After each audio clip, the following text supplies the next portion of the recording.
लगेगी आग तो जंगल ही नहीं घर भी जलेंगे। हम सिर्फ अपने लिए नहीं पूरी दुनिया के लिए लड़ेंगे। Hello, this is Avinesh Sharma and welcome you all to the Crown Success. I hope आप सब अच्छे होंगे गाइस। उत्तराखंड जीएस की सीरीज में हम जितने भी उत्तराखंड के जिले हैं, जनपद हैं, उनको हम एक्सप्लोर कर रहे हैं, उनकी गहराइयों में हम घूमते चले जा रहे हैं। हरिद्वार को हमने अपना कवर कर लिया था गाइस। इसके अलावा आज हम आगे इस लेक्चर को अपना कंटिन्यू करेंगे। आज की क्लास की शुरुआत एक सवाल से। सोचो, अगर कोई तुमसे कहे कि भारत की सबसे पवित्र नदियों की जन्मस्थली कहाँ है, अगर कोई पूछे कि देश का सबसे बड़ा पर्यावरण आंदोलन कहाँ से शुरू हुआ, अगर कोई कहे कि उत्तराखंड का दिल कहाँ धड़कता है, तो क्या जवाब होगा? ठीक है, चमोली, देहरादून और उत्तरकाशी, ये तीन जिले गाइस, ये तीन जिले उत्तराखंड की आत्मा है। यहाँ संघर्ष की कहानियां भी हैं, धार्मिक आस्था भी है, विकास की उम्मीद भी है। और आज की क्लास में हम इन जिलों को सिर्फ पढ़ेंगे ही नहीं, बल्कि इनको महसूस करेंगे, इनकी मिट्टी की खुशबू को पहचानेंगे। तो बेल्ट कस लो मेरे भाइयों बहनों, क्योंकि ये सफ़र हवाई नहीं बल्कि उत्तराखंडी जोश और जुनून से भरा हुआ होगा। पहले अध्याय की अगर हम बात करें चमोली की, जहां संघर्ष की लौ जली थी, पेड़ों की छांव चाहिए, उन्हें बचाना पड़ेगा, वरना एक दिन हम सिर्फ छांव को ही याद करेंगे, है ना। उत्तराखंड के गढ़वाल में स्थित है।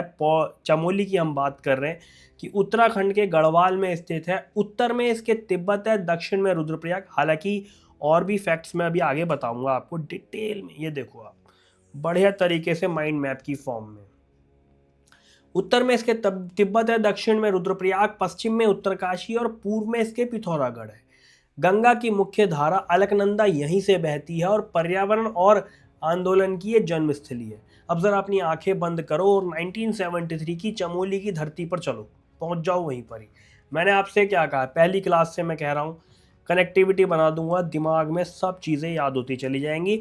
जो मैं कहानी आपको सुना रहा हूँ, मेरी आंखों में आंखें डाल करके वो कहानी सुन लो, कनेक्शन बन जाएगा, माइंड में क्लियरिटी हो जाएगी। उसके बाद मैं जो आपको फैक्ट्स भी दे रहा हूँ ये माइंड मैप की फॉर्म में, आप ये देखो, सारा कुछ माइंड मैप की फॉर्म में एक दूसरे से चीज़ें रिलेट करती हैं। ये मैं सारे इतने बेहतरीन नोट्स मैं आपको दे, ये आपकी तैयारी को और बेहतर कर देंगे, याद करने के लिए, आपको रिवीजन करने के लिए बहुत बेहतरीन है। ठीक है गाइज। और हाँ, एक चीज़ और, आप लोग अगर इनको लेना चाहते हो तो मैं थोड़ा सा आपको शो कर देता हूँ, फिर क्लास शुरू करते हैं हम। आप ये देखो, स्क्रीन पर आपके सामने नंबर चल रहा है, साइड में आपके ग्रुप चल रहा है।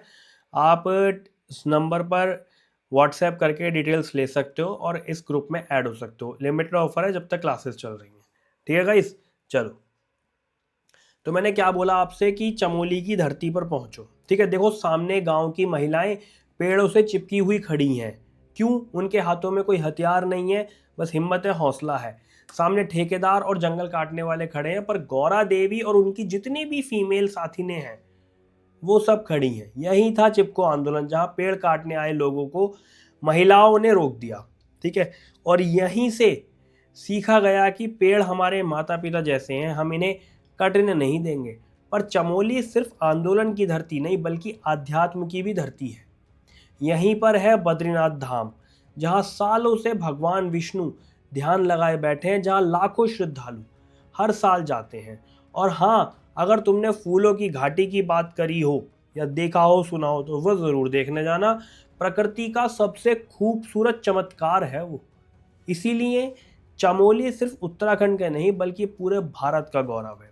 फैक्ट्स की अगर हम इसमें बात करें तो आपको शो करके चलता हूं इसमें कि चमोली का गाइस प्राचीन नाम लाल सांगा भी हुआ है। ठीक है, इसका गठन हुआ है 24 फरवरी 1960 को। गोपेश्वर के रुद्रदेश्वर मंदिर में 6वीं शताब्दी के नाग राजाओं के त्रिशूल लेख से, अभिलेख से पता चलता है। यहाँ से क्या, और गोपेश्वर मंदिर बनवाया गया नागवंशी राजा ने। कौन हुए नागवंशी राजा? गणपति नाग। और ये जो नागवंशी राजा थे ना गाइस, ये विदिशा के हुए हैं। विदिशा के राजा हुए हैं नागवंशी। बाकी 8,030 स्क्वायर किलोमीटर का लगभग एरिया है इसका चमोली का। मैंने बाकी लोकेशन आपको बताई, इसके इधर क्या है, इधर क्या है, पिथौरागढ़ और ये सारी चीज़ें हैं। गोपेश्वर का यहाँ पर आप ध्यान देना, मैंने क्या कहा, ये जो नोट्स हैं ये आपके लिए बहुत हेल्पफुल है, आप लोग इनको ले भी सकते हो और बाकी मैं यहाँ पर क्लियर भी कर चल रहा हूँ। गोपेश्वर जो है इसका प्राचीन नाम है गोथला या गोस्थल। कई सारे फैक्ट्स और भी, जैसे कुंड है यहाँ पर, तप्त कुंड, ऋषि कुंड, वैतरणी कुंड, झीलें और ताल। इनकी अगर हम बात करें तो सबसे ज़्यादा झीलों वाला जिला है चमोली। भेकल ताल है, ब्रह्म ताल है, सतोपत ताल है, दुर्मी ताल है, लिंगा ताल है, आछरी ताल है। ठीक है। बाकी जलप्रपात या फॉल की बात करें तो वसुंधरा जलप्रपात, जयदीप जलप्रपात, दंडधारा, नरसिंह धारा। एक बात ध्यान देना गाइस, किताबों से पढ़ोगे ना ऐसे लंबी लंबी कहानियाँ, बहुत ज़्यादा टाइम टेकिंग भी होगा, बोरिंग भी होगा और चीज़ें समझ में नहीं आएंगी। मैंने आपके लिए नोट्स को डिज़ाइन ही इस तरीके से करा हुआ है कि आपको चीज़ें समझ में भी आ जाएंगी, याद भी हो जाएगा, रिवीजन भी हो जाएगा, कम समय में हो जाएगा।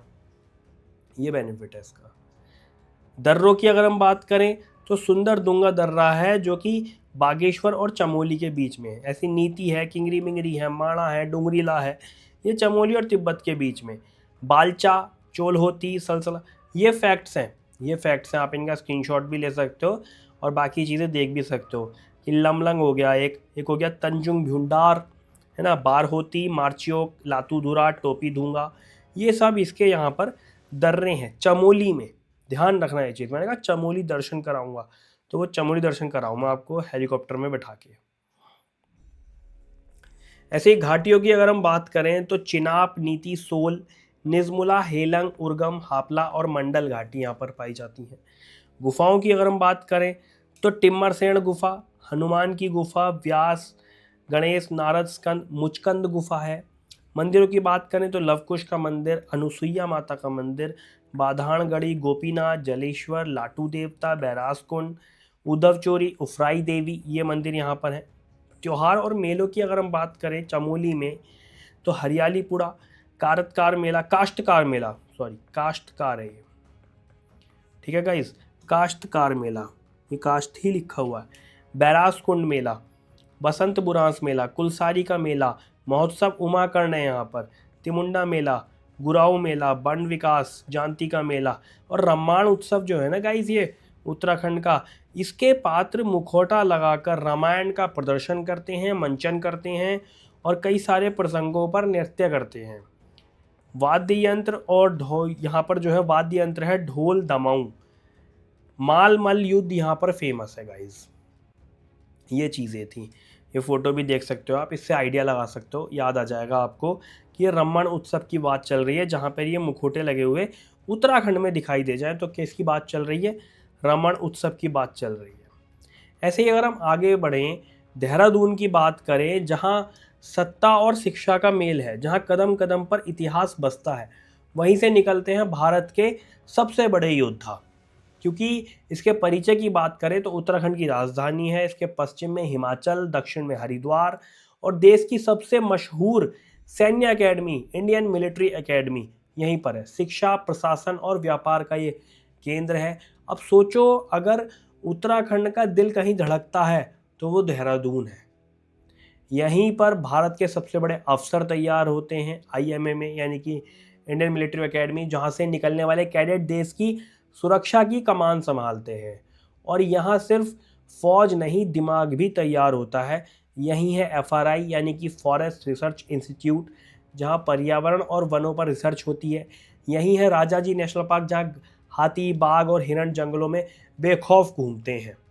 अगर देहरादून को सही से समझना है तो घंटाघर की सड़कों से लेकर मसूरी की ठंड तक महसूस करना पड़ेगा। देहरादून सिर्फ उत्तराखंड का केंद्र नहीं बल्कि पूरे भारत के लिए एक रणनीतिक जगह है। फैक्ट्स की अगर हम बात करें इसमें तो देखो, देहरादून जो है, मैंने आपको हिमालय की रेंज बताई थी, वृहद, मध्य और ये क्या नाम है, शिवालिक हिमालय, ठीक है गाइस। तो बाह्य हिमालय और मध्य हिमालय के बीच में दून घाटी में ये बसा हुआ है और ये 1871 में जिला बना और मेरठ मंडल के अंतर्गत ये जिला बना। 1975 से ये गढ़वाल मंडल में है और 1699 में गुरु राम राय यहाँ पर आए, इन्होंने गुरुद्वारा बनवाया। देहरादून का गाइस पुराना नाम जो है पृथ्वीपुर है, ये ध्यान देना। यहाँ पर फेमस क्या है देखने के लिए, गुच्चू पानी, गुरु राम राय, श्री गुरु राम राय दरबार साहिब, टपकेश्वर महादेव, चंद्रवनी, मालसी डियर पार्क, इसके अलावा राजाजी राष्ट्रीय पार्क, सैफधारा, लाखा मंडल, बैराटगढ़। बैराटगढ़ ये वो है जहाँ पर विराट की नगरी थी। वो कौन सी नगरी विराट की? ये महाभारत काल से संबंधित है। ठीक है गाइस। देववन है, हनोल है। लाखा मंडल की अगर हम बात करें तो यमुना और रिखनाड़ नदी के संगम पर है लाखा मंडल। महाभारत काल का ये लाक्षागृह है, नागर शैली में बना हुआ है। यहाँ पर देवता जो पाए गए हैं या देवता की जो पूजा होती है यहाँ पर, वो शिव को मानते हैं। ठीक है गाइस, किसको मानते हैं? वो शिव को मानते हैं। ऐसे ही हनोल की अगर बात करें हम तो हिमाचल प्रदेश की सीमा पर है, टोंस नदी के किनारे, और यहाँ पर बड़ा महासू देवता का मंदिर है। ये मंदिर का निर्माण करवाया हूण राजवंशों द्वारा। ऐसे ही पर्वतों की रानी मसूरी की अगर हम बात करें तो 65 स्क्वायर किलोमीटर एरिया में ये फैला हुआ है। इसके संस्थापक हुए आयरिश अफसर कैप्टन यंग। इन्होंने मसूरी खोज की 1825 में, और 1827 में गाइस पहली इमारत बनी मसूरी में जिसका नाम था मलिंगार होटल। ठीक है। 1832 में सर्वेयर जनरल कर्नल एवरेस्ट ने यहाँ पर कार्यालय स्थापित किया। ये चीज़ें यहाँ पर जो है ना याद करने वाली होती हैं, ध्यान देने वाली होती हैं। किताबों में बहुत सारा लिखा हुआ है, हमें क्या छोड़ना क्या पढ़ना ये हमको पता चलता है। ऐसे ही देहरादून के अंतर्गत क्या आता है? मसूरी हो गया। मैंने इसके बारे में बताया आपको कि गंगोत्री और यमुनोत्री मंदिरों का प्रवेश द्वार भी है ये। सबसे ऊंची चोटी है मसूरी की गन हिल। देखने वाले स्थान क्या है मसूरी में? आपका Kempty fall, Mossy fall, Chakrata fall, Bhatta fall, Hardy fall, municipal garden, Dhanaulti, Nag Devta का मंदिर, सुरकंठा देवी का मंदिर। इसी क्रम में अगर आगे बढ़ेंगे तो ऋषिकेश आता है गाइस, जो कि देहरादून का एक उपनगर भी बताया जाता है। गंगा और चंद्रभागा नदी के संगम पर बसा हुआ है। कौन सा है ये? ऋषिकेश। ठीक है, गंगा और चंद्रभागा नदी के संगम पर ये बसा हुआ है। और अब यहाँ पर गाइस ये मान्यता हुई कि बगीचों की यहाँ पर अधिकता है, इस कारण से इस क्षेत्र को जो है, इस स्थान को कुब्जाम्रक कहा जाने लगा। ऋषिकेश में जो देखने वाले स्थान हैं उनका नाम है तपोवन, आपका लक्ष्मण झूला, त्रिवेणी घाट, भरत मंदिर, कैलाश निकेतन, शिवानंद झूला, सतुनंद मंदिर, शिवानंद आश्रम, मुनि की रेती, 84 कुटिया, शिवपुरी। ये सारी चीज़ें देखने वाली हैं देहरादून के अंतर्गत। इसी क्रम में और आगे बढ़ेंगे हम तो अगर उत्तरकाशी की बात करें जहाँ गंगा का जन्म हुआ, अगर गंगा नहीं होती तो भारत की आत्मा अधूरी रह जाती। परिचय की अगर हम बात करें, उत्तर में तिब्बत है, दक्षिण में टिहरी है। भारत की सबसे पवित्र नदियाँ गंगा और यमुना यहीं से निकलती हैं। छोटी काशी या हर मंदिर का एक इतिहास है, रोमांच और आध्यात्म का संगम है। अब सोचो, उत्तरकाशी में एक बूढ़े संत बैठे हैं, वे एक चट्टान पर ध्यान लगाए हुए हैं, उनके सामने भागीरथी नदी बह रही है। यही वह नदी है जो राजा भगीरथ ने हजारों सालों की तपस्या के बाद धरती पर लाए थे। और गंगोत्री से निकलती इस नदी ने पूरे उत्तर भारत को जीवन दिया। यही यमुनोत्री भी है जहाँ से यमुना नदी निकलती है। अगर तुम्हें आध्यात्म, रोमांच और शौर्य का अनुभव करना है तो उत्तर काशी से बेहतर कोई जगह नहीं है। यही वह जगह है जहाँ हिमालय की ठंड भी जोश और जुनून को ख़त्म नहीं कर पाती। ठीक है, ये समझ में आया आपको? मैं आपको एक चीज़ बता के चलता हूँ, जिसने चमोली को नहीं जाना, हालांकि मैं फैक्ट्स बता देता हूँ, ये लाइन मैं कंप्लीट कर लेता हूँ अपनी, कि जिसने चमोली को नहीं जाना उसने पर्यावरण संघर्ष नहीं समझा, जिसने देहरादून को नहीं जाना उसने शिक्षा और सेना की ताकत नहीं पहचानी, जिसने उत्तरकाशी को नहीं महसूस किया उसने भारत की आत्मा को नहीं समझा। ये पूरा डिटेल था। फैक्ट्स की अगर हम इसमें बात करें तो गाइज मैं आपको बड़ा करके भी शो करता हूँ कि ये देखो पूरा नक्शा ये उत्तरकाशी का है। आप लोग स्क्रीनशॉट भी ले सकते हो और वैसे भी समझ सकते हो। ठीक है, एक प्रदेश हुआ है जिसका नाम है वरुणावत प्रदेश। इसके नीचे यानी कि वरुणावत प्रदेश के पाद में या उसके नीचे बसा हुआ है ये उत्तरकाशी। भागीरथी नदी के दाईं ओर है और 1960 में टिहरी से अलग करके इसको एक अलग जिला बनाया गया। इसका प्राचीन नाम बहुत एग्जाम में पूछ लेता है, फेवरेट टॉपिक है, ध्यान रखना, सौम्य काशी या बाड़ाहाट पूछ लेगा किसका प्राचीन नाम है या उत्तरकाशी का प्राचीन नाम क्या है, ऐसे ऑप्शन दे देगा। गंगा और यमुना दोनों नदियों का उद्गम यहीं सर है। कहाँ से है? उत्तरकाशी से है, ध्यान रखना इस चीज़ को। यहाँ पर भागीरथी, असीम गंगा, वरुण नदी, विश्वेश्वर मंदिर, परशुराम मंदिर, अन्नपूर्णा मंदिर, लक्षेश्वर मंदिर और यहाँ पर 6.25 मीटर ऊंचा एक त्रिशूल भी है। ध्यान रखना ये क्या है, सब नदी हैं ये इम्पॉर्टेंट यहाँ की, उत्तरकाशी की। ऐसे ही यहाँ पर गंगोत्री है जहाँ पर भागीरथी मंदिर है, ठीक है गाइस, जिसमें अन्नपूर्णा देवी की मूर्ति स्थापित है। मंदिर निर्माण जो करवाया था गोरखा सेनापति अमर सिंह थापा, और इसका पुनरुद्धार करवाया राजा माधो सिंह ने। ऐसे यहाँ पर गोमुख है, तपोवन है, विश्वनाथ मंदिर है, शक्ति मंदिर है, गंगानी है। और तपोवन एकमात्र ऐसा अकेला क्षेत्र है जहाँ से एक साथ 15 पर्वत चोटियों को नज़दीक से देखा जाता है, एकदम पास पास से देखा जाता है। ध्यान रखना ये वाली चीज़, ये तपोवन है। ऐसे ही यमुनोत्री की अगर हम बात करें तो यमुना का जो उद्गम है बंद्रपुछ से है, और इसको प्राचीन काल में कालिंदी पर्वत भी कहा जाता था। यमुनोत्री मंदिर का निर्माण गढ़वाल नरेश हुए प्रताप शाह, इन्होंने इसका पुनर्निर्माण करवाया, नहीं, मंदिर का निर्माण करवाया गढ़वाल नरेश प्रताप शाह ने, और पुनर्निर्माण करवाया जयपुर की महारानी ने। ये ध्यान देना, थोड़ी सी मिस्टेक हो गई थी यहाँ पर। क्या हो रहा है कि रात का समय हो गया है और लेक्चर रिकॉर्ड करके आपको देना है, तो थोड़ा सा बिजी स्केड्यूल होने के चलते मुझे रात में, अभी नाइट में समय मिल पाया है इस लेक्चर को रिकॉर्ड करने का।